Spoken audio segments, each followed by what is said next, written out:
It seems my husband has become possessed by a demon. This house will go to Susan. If you resist, it's a divorce. He's giving the house that I bought in my name to our eldest son's wife. Old hag, get out soon. A daughter-in-law who has won over my husband. It's going to be in my name, ha ha ha. I can pay for a loan of $1,500. My eldest son is on their side too. Well, I don't have any attachment to this filthy house anymore. Then I'll leave. I'm going to send you 3 to help from now on. Prepare yourselves. I am Kate, 60 years old. I work for a major company and hold what's called an executive position. I live with my husband Tom, who is 2 years younger than me. We renovated our house last year for our future. Our house was built by my father and is quite old. Because of that, it was quite worn out, and we wanted to make it comfortable for our old age. But considering our age, the loan is a bit high at $1,500. Nevertheless, it's not an amount we can't afford, and since I'm an executive at a major company, I was told that the loan would be approved. By the way, Tom is the manager of a restaurant at a small to medium-sized company, but because his income is less than mine, it seems that it's easier for my loan to be approved. It's tough to keep paying with my income. It was originally your father's house, and now it's under your name. Could you please pay the full amount? In return, I will give you more living expenses than before. So we had a discussion and decided to renovate. Our home, now beautiful and comfortable, was unrecognizable. It made me truly happy to know that we could continue living in the house where we had spent our childhood, transformed by renovation. But I never thought the day would come when I would have to leave the house. One day, my cell phone vibrated. I'm getting married. That's what my eldest son Mike said on the phone. Mike, 31 years old, is a section chief at a major company. He has always been serious, devoting himself to study and club activities. He is very enthusiastic about his work, even after becoming a working adult. I had never heard of him having a girlfriend. I was very interested in the woman he was considering marrying. I wonder what kind of woman she is. It must be a fantastic woman since Mike fell in love with her. But I can't help but worry if she is taking advantage of Mike's lack of romantic experience for some ulterior motive. As a mother, I felt an equal amount of excitement and anxiety about the woman who would be coming into our son's life. And then the day of our first meeting arrived. A ladylike woman with brown hair and wearing a white chiffon dress entered our home. "Hello, my name is Susan." Her manners were impeccable, and she had an aura of purity about her. Her first impression was quite good. "Nice to meet you, Father and Mother." She showed her beautiful white teeth as she smiled at us. We can entrust Mike to her. Seeing her, both my husband, Tom, and I thought she was a good match for our son. She seems like a good girl, when Tom whispered, "I'm very happy to hear you say that, Father. Let's get along well from now on." As she said this, she held Tom's hand and looked into his eyes. What? What is she doing? I was taken aback by her overly familiar behavior. Mike seemed surprised as well, but Tom just stood there, surprised, but not displeased. I wasn't exactly jealous, but it wasn't a pleasant feeling. What are you doing? I felt that such behavior was inappropriate, so I asked Susan. "Oh, I'm sorry. I didn't mean to overstep my boundaries on our first meeting. I'm really sorry." She quickly let go of Tom's hand and apologized. "People often tell me that my sense of personal distance is strange. I don't mean any harm, but I often overstep boundaries. I'm really sorry." It seemed like she wasn't a bad person. Although I was shocked by her behavior because it contradicted my first impression of her, it was clear that Mike was smitten with her. In the previous action, "That's true. Susan often doesn't understand personal boundaries, but I think that's one of her good points. She's the one who helped me overcome my shyness with women, and because of that, we're now able to consider getting married." Our introverted son had changed so much because of Susan's influence. Please, look after Mike. Despite her quirk, it was clear she was a good person. I accepted their marriage.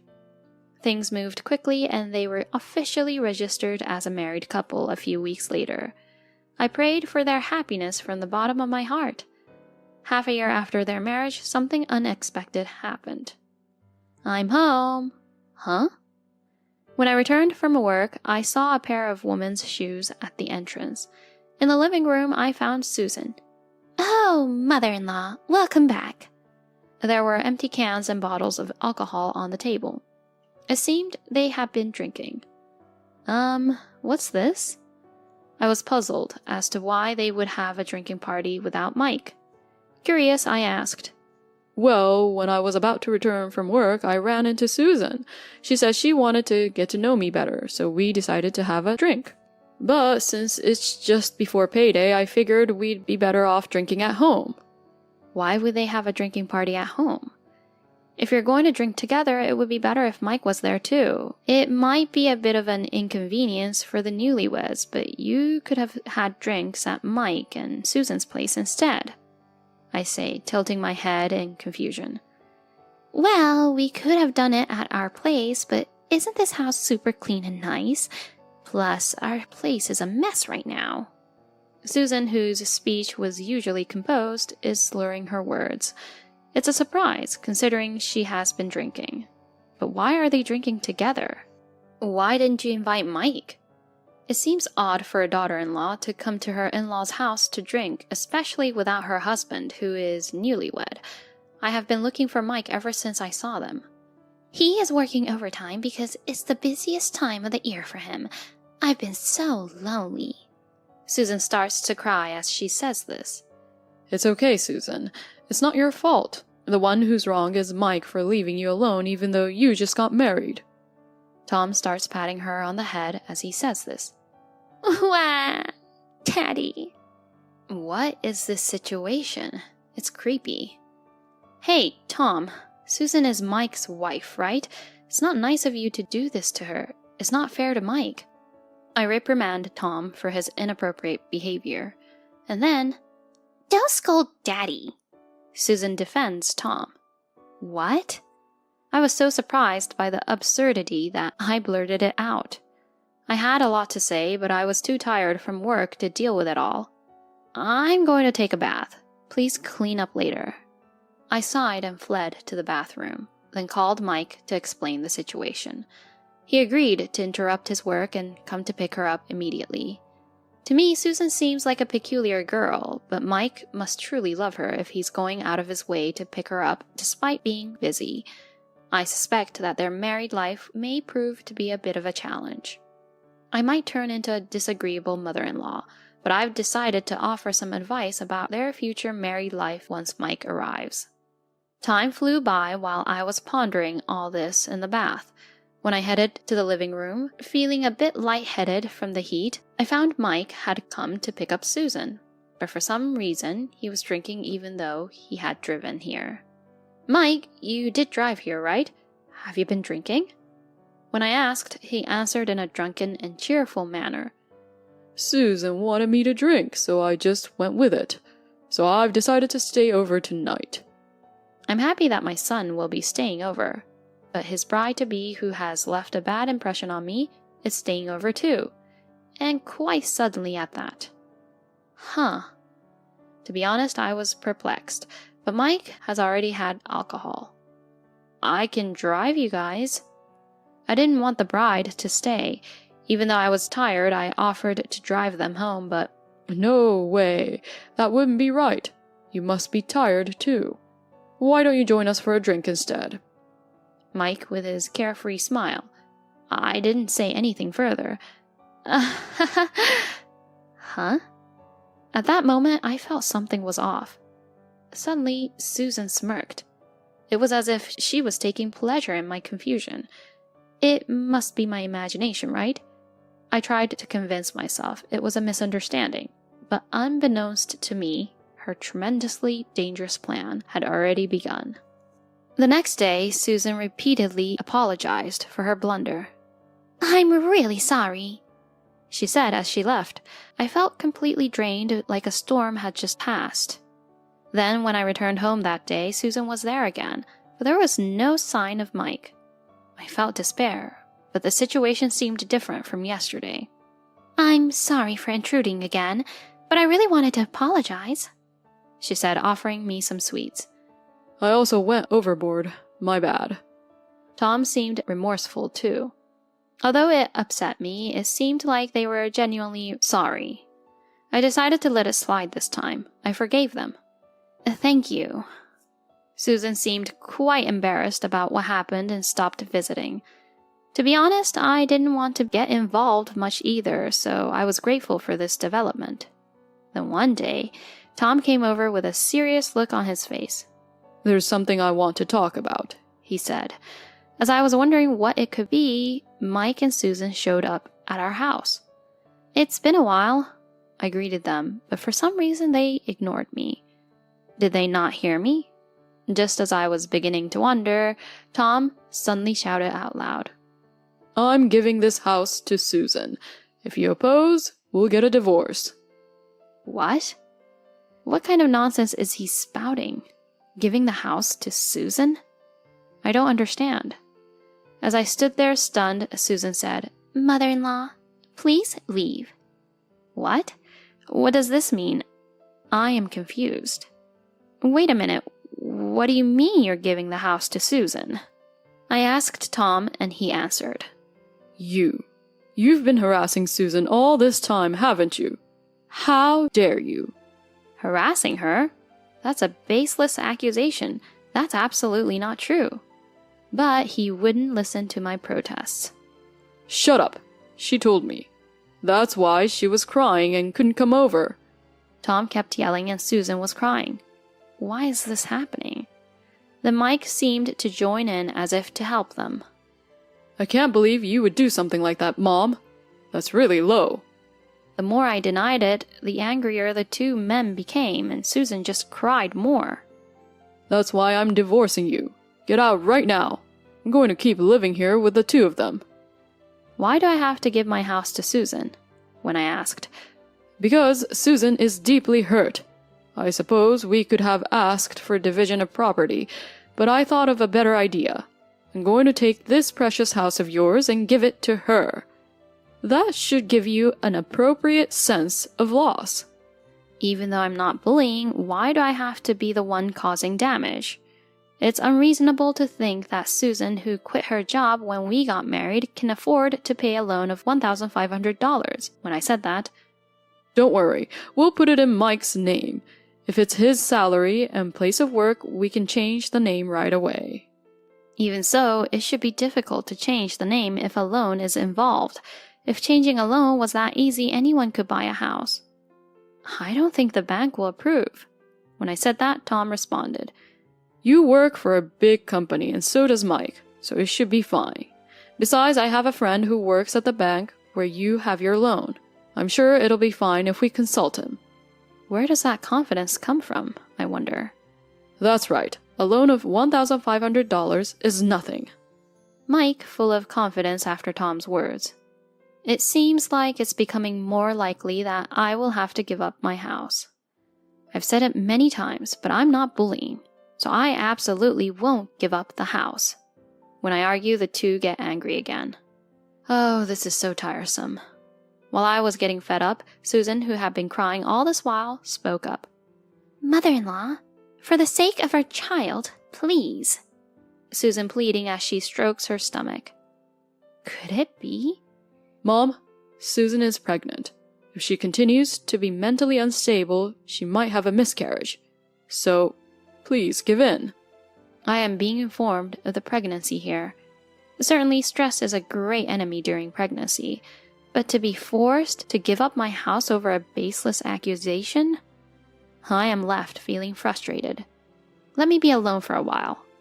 I left the room and went to the bedroom. Bullying? What is that?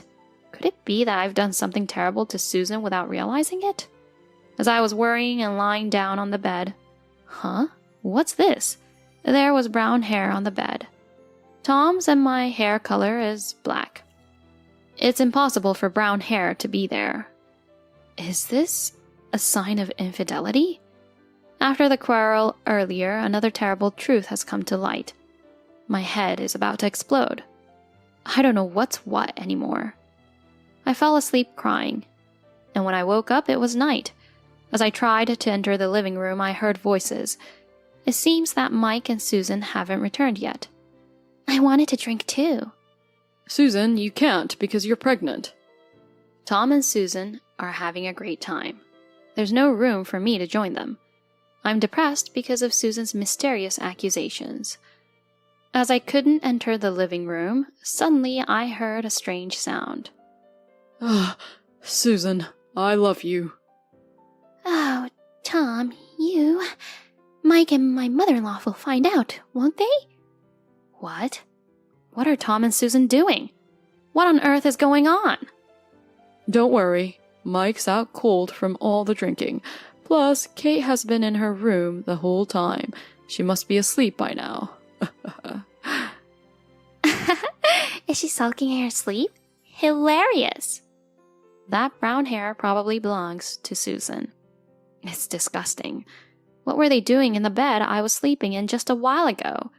They must be planning to have fun with Susan while hiding from Mike after they kicked me out. My house being used for an affair. Fine, I'll give up this disgusting house. But remember this. The next morning, I pretend to have slept in the bedroom and put on a nonchalant face in front of the three of them. Even though I don't want to sleep in that bed anymore and couldn't get any sleep, because I was so shocked. Are you finally going to give us the house? When I said I had decided to hand over the house, everyone smiled. All right, let's go change the name on the property deed then. I'm sure I'll pass the loan review right away. Mike, excited. He probably doesn't know anything. It made me sad, but I won't tell the truth to a son who doesn't listen to his mother and is being controlled by his wife. Not yet. Then the hectic days of divorce proceedings and name changes followed. It was very tough, but somehow the name change was completed. From today, it's no longer your house, Tom sneered. Get out already, old lady. Susan whispered in my ear. I was pretty annoyed. I'm leaving without being told. I'm letting go of the house I've lived in since birth. It was sad, but it's also the place where the affair happened. I have no regrets. And I'm going to stir up the weird relationship between these three. Just watch. 1 month after I left, finally I'm ready. I went to my former house. When I rang the doorbell, what does a stranger want? Tom, raging after such a long time. I have something to discuss. Can you let me in? I say it strongly. Why do I have to let you into my house? Tom refuses to let me in. I have something very important to talk about. It's important for Susan too. Something important for Susan? He let me into the house easily when I mentioned her name. To be honest, I didn't want to say her name because it made me feel sick. But I knew he was weak for her, so I mentioned her name. A stranger's here. A stranger? Well, we did divorce, so maybe we are strangers, but he didn't have to say it like that. I was irritated by Tom's response. What do you want now? The three of them are extremely wary. They need to see this. Huh? I laid out the photos. What is this? The photos showed Tom and her on a date. In fact, I had hired a detective to follow them after our divorce. As a result, I got pictures of them on a date. Wait a moment. Huh? What? Mike is flustered. Then, what is the meaning of this photo? We are just a close daughter-in-law and father-in-law. Nothing more and nothing less. Yes. What do you want to accomplish by taking such an inexplicable photo? Then what is this? I pull out my smartphone and play an audio recording. Because I really love you, Susan. Hey, if you speak so loudly, Mike and my mother-in-law will wake up. It's the voices of Tom and her, along with some suspicious noises. What? On the day I found out about their relationship, I had recorded their exchange. No, it's a misunderstanding. Tom desperately tries to explain. Misunderstanding? This is clearly over the line. As expected, Mike is furious. She is hanging her head low. I pour more oil onto the fire. By the way, whose child is it in your belly? Tom's face instantly turns pale. You don't mean with my dad? No, my father-in-law was on birth control. Oh. She dug her own grave. You admitted it, didn't you? You just admitted it, didn't you? The three of them yell, and Tom and Mike grapple with each other. Ouch! It seems that her belly tightened from the argument, and the fight is interrupted. Then I seize the opportunity and say, I've always said it, haven't I, that I wasn't bullying Susan. Maybe you were lying just to get rid of me, so that you could convince Mike? Mike is taken aback. You're kidding. What the hell? You guys and... I can't believe I didn't trust my mother. Mike seems to be blaming himself for listening to the villainous woman and not believing his own mother. Since I found out, just tell me everything. Mike yells at the two of them. They were hesitant to talk, but... There's so much evidence. Do you want to go to court? The word court gets them talking. Apparently at first she loved Mike, but when they came to our house for the wedding greeting, she saw our newly renovated and beautiful house and wanted it. My home is quite dilapidated, and I was jealous of this beautiful house, and I thought the inside was also quite nice, she explains while crying. Wanting the house, she decided to get close to Tom on the day of the wedding greeting. She deliberately ambushed Tom on his way home from work and drank alcohol at home without inviting Mike. She seems to have nurtured her love with Tom for several months and planned to kick me out. If that's the case, you should have proposed living together from the start.